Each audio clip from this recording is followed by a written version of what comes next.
Hello, my wonderful AP Chemers. We're going to continue talking about solutions today, and we're going to talk more about solubility. So when we say something is soluble or insoluble, that is all kind of relative. Everything is soluble somewhat. So when we say it is soluble, yes, it can dissolve, but to a certain extent. So there's a distinction between solutes that are liquids versus solutes that are solids. So let's talk about liquids first.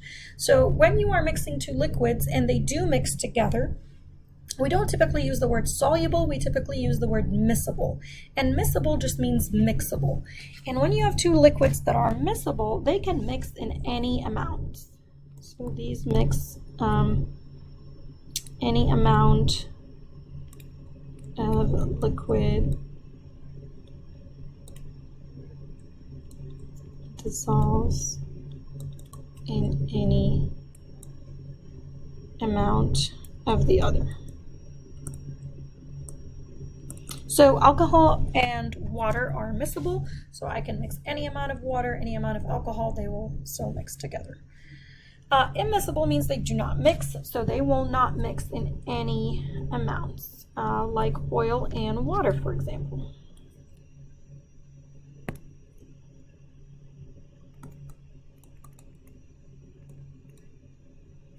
So when it comes to liquids, it's kind of black and white. They either mix in any amount or they don't really mix at all. When it comes to solids, though, like we said, the solubility has an extent. And so usually with solids, we express solubility in grams of solute per 100 milliliters of water.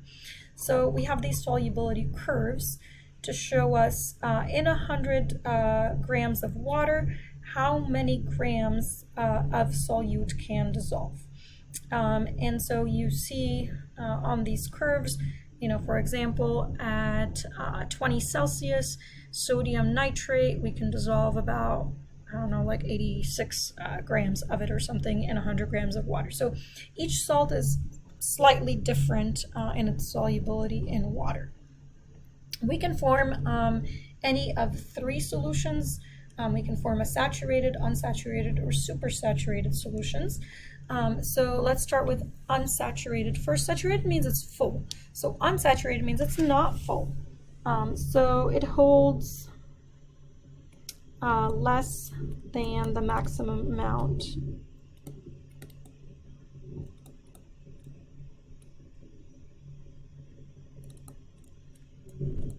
of the solute at a given temperature.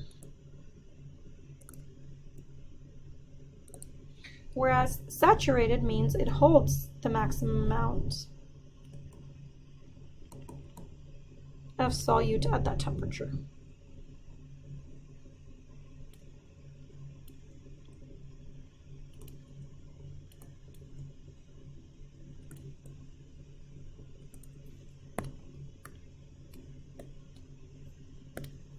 And then supersaturated means it's super full, so it holds more than the maximum amount.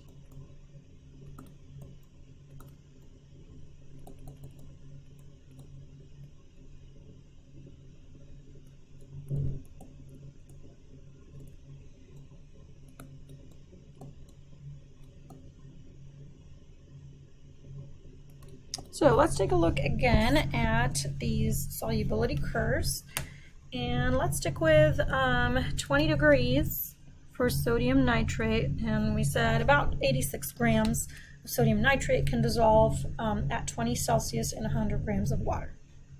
So if I dissolve exactly 86 grams, then I made a saturated solution. So anywhere on these lines would be a saturated solution.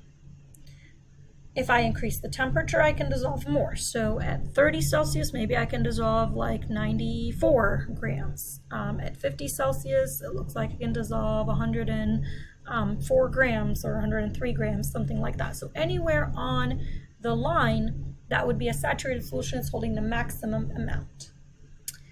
Let's say that I'm at 20 Celsius and I only dissolve like 70 grams. What kind of solution would that be? That would be not full. That would be unsaturated, because I can dissolve up to 86 grams, but I'm only dissolving 70 grams, so it's holding less than the maximum amount. If I were to dissolve, let's say, 100 grams at 20 Celsius, well, that would be a supersaturated solution. So how do I do that? To make a supersaturated solution, doesn't work for all solutes, but with some solutes, what you could do is you can heat it up. So let's say I heat it up to like 50 Celsius. So at 50 Celsius, I can dissolve up to like 112 grams. So I heat it up to 50 Celsius, I add 100 grams in there, I dissolve it, and then I let it cool down slowly. And with some of these solutes, if you let it cool down slowly without disturbing it, you would form that supersaturated solution. Again, anywhere on the line is saturated, anywhere below the line is unsaturated, anything above the line is supersaturated. And with most solids, not all of them, but with most solids, you can see that all of them have a positive slope. So that means the more heat I add, the more I can dissolve. So that tells us that it's an endothermic process for dissolving most of these salts in water. If I add heat, you are going to dissolve more. It's going to push it to dissolve more. With gases, if you look at this one here, these are gases. These are the opposite. They have negative slopes. So that means if I add heat, if I increase the temperature, they actually have less solubility. The reason for that is because if I increase the temperature of my solvent, then the particles are moving faster and they can take those gas bubbles, because it's a gas dissolved, to the surface and let them escape. Whereas if I have a colder temperature, then that's going to keep my gas bubbles dissolved in my solvent. So solution equilibrium. Equilibrium means just you have two opposing processes happening at equal rates. Let's write that down. So opposite processes.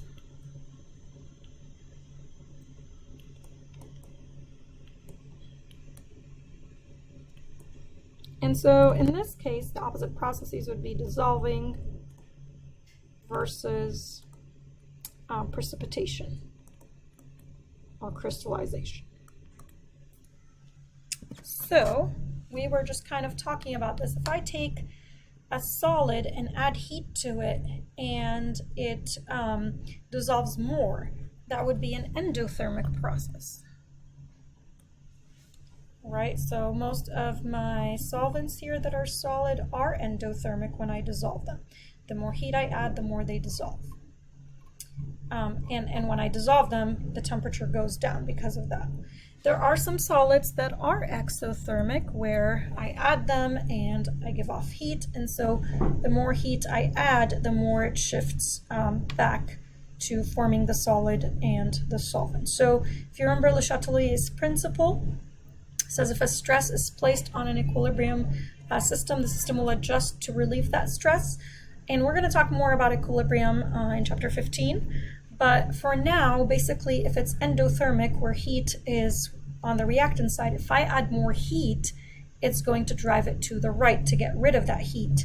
And it's going to make it into a solution and make it dissolve more. If it's exothermic and releases heat, then if I add heat, it's going to shift to the left and go to the solid as opposed to a solution, and it's going to make it less soluble. So we saw that most solids are endothermic. Gases are exothermic when you dissolve them. So again, looking back at this, with most solids here, they are endothermic, meaning if I heat them more, I will get them to dissolve. There are some exceptions, but most of them have a positive slope. With gases, it's the opposite. The more heat I add, the less they dissolve. So they have exothermic heats of solution. Finally, real briefly, we're going to talk about temperature and Henry's law. I'm sorry, we just talked about temperature and gas solubility here. We said that the higher the temperature, the less the solubility, and an example of that is cold and warm soda. So if you drink cold soda, you'd feel the carbonation more, the gas is dissolved more. If you drink a warm soda, like room temperature soda, you're not going to feel the gas dissolved in there, so less solubility. Last thing is Henry's law, which has to do with pressure and solubility. So back to our soda example, if you were to open a soda, you hear that the pressure equilibrates, right? You hear like a hissing sound almost when you open it. That's because it's packed under high pressure. And the reason they do that is because the higher the pressure, the higher the solubility of the gas. Basically, if you put pressure on that gas, it keeps it dissolved in. The less pressure, the less that gas solubility. So if you open a soda can and drink it right away, you'd feel the gas dissolved in there. If you open it, leave it for a while for the pressure to equilibrate and try to drink it, it's going to be flat because with less pressure, there will be less gas dissolved. So that's what Henry's law says. At higher pressures, more gas particles strike the surface of the solution and enter the solvent, meaning that the concentration of the gas will be greater. But at low pressure, then your gas particles are going to leave, and you're not going to have as many gas particles dissolved in your solution. So the higher the pressure, the higher the solubility of the gas. And that is it for the chapter. I'll see you guys next time.